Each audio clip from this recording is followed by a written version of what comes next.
हाय, मी अनघा. आजच्या दिवसाची सुरुवात झाली परीच्या टिफिनने. तिच्यासाठी बनवला होता पौष्टिक बेसन चिला सोबत सॉस आणि शॉर्ट ब्रेक साठी कापलेलं सफरचंद. तिला शाळेत सोडलं आणि घरी परत आले. आज वैभवचं ऑफिसमध्ये लंच असल्यामुळे त्याच्यासाठी टिफिन किंवा ब्रेकफास्ट बनवायचा नव्हता. माझी तब्येतही थोडीशी बरी नव्हती म्हणून आजच स्वतःला थोडासा आराम दिला. कधी कधी शरीराचं ऐकणंही तितकंच गरजेचं असतं. आराम केल्यानंतर गरमागरम चहा घेतला, हलका नाश्ता केला आणि मग परीला आणण्यासाठी शाळेत गेले.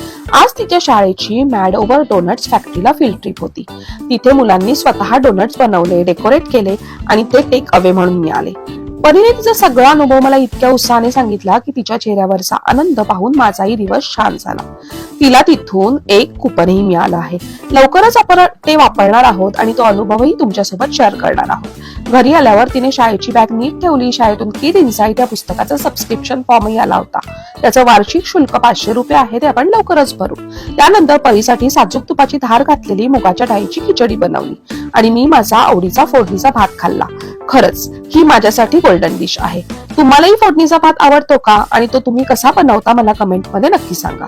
त्याची रेसिपी पाहायची असेल तर तेही जरूर कळवा. आमच्या घरात काही छोटे पण सुंदर नियम आहेत. नेहमी हसत राहायचं, एकमेकांवर प्रेम करायचं, आदर करायचं आणि आनंदी राहायचं.